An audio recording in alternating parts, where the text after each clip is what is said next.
Cinema boycott ಮಾಡಬೇಕು, ಕ್ಷಮೆ ಕೋರಬೇಕು, ಥಗ್ life cinema ಬಿಡುಗಡೆ ಆಗೋದಕ್ಕೆ ನಾವು ಬಿಡೋದಿಲ್ಲ.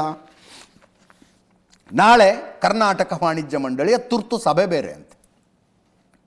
ಬೆಂಗಳೂರು, ಮೈಸೂರು ಸೇರಿದಂತೆ ಅನೇಕ ಕಡೆಗಳಲ್ಲಿ ಪ್ರೊಟೆಸ್ಟ್ ನೋಡ್ತಾ ಇದ್ದೀರಿ. ಪ್ರವೀಣ್ ಶೆಟ್ಟಿ ಮಾತಾಡಿದ್ದಾರೆ, NR ರಮೇಶ್ ಮಾತಾಡಿದ್ದಾರೆ, ನರಸಿಂಹುಲು ಮಾತಾಡಿದ್ದಾರೆ. ಕೇಳಿಸ್ಕೊಳ್ಳಿ ಒಮ್ಮೆ. ಕಮಲ್ ಹಾಸನ್ ಅವರ ಚಿತ್ರವನ್ನು ರಾಜ್ಯ ಸರ್ಕಾರ ಬ್ಯಾನ್ ಮಾಡಬೇಕನ್ನುವಂಥ ಒತ್ತಾಯವನ್ನು ಮಾಡ್ತಾ ಇದ್ದೀವಿ. ಮತ್ತು ಅವರ ವಿರುದ್ಧ ಮೊಕದ್ದಮೆಗಳನ್ನು ದಾಖಲು ಮಾಡಬೇಕು.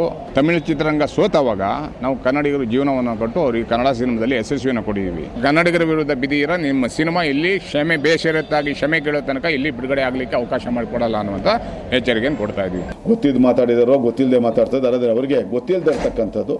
ಅವರು ಯಾವುದೇ ವಿಷಯವನ್ನು ಭಾಷೆಯ ವಿಷಯಗಳಲ್ಲಿ ಮಾತಾಡುವಂಥ ಸಂದರ್ಭದಲ್ಲಿ ಸಂಶೋಧಕರ ಅಭಿಪ್ರಾಯಗಳು ಮತ್ತು ಅದರ ಸತ್ಯಾಸತ್ಯತೆಗಳನ್ನು ತಿಳ್ಕೊಂಡು ಮಾತಾಡಬೇಕಾಗಿತ್ತು.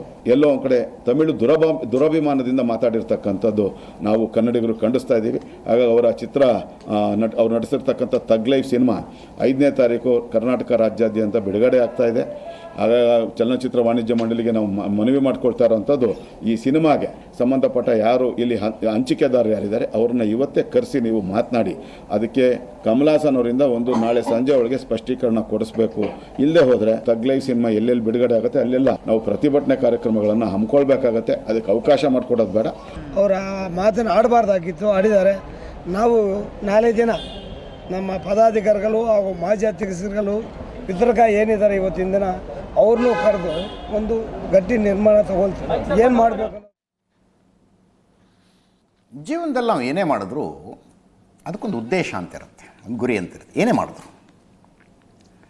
ಬೆಳಗ್ಗೆದ್ದು ಆಫೀಸಿಗೆ ಬಂದರೆ ಅದಕ್ಕೊಂದು ಉದ್ದೇಶ ಇದೆ. ಒಂದು ಮದುವೆಗೆ ಹೋದ್ರೆ ಒಂದು ಉದ್ದೇಶ ಇದೆ.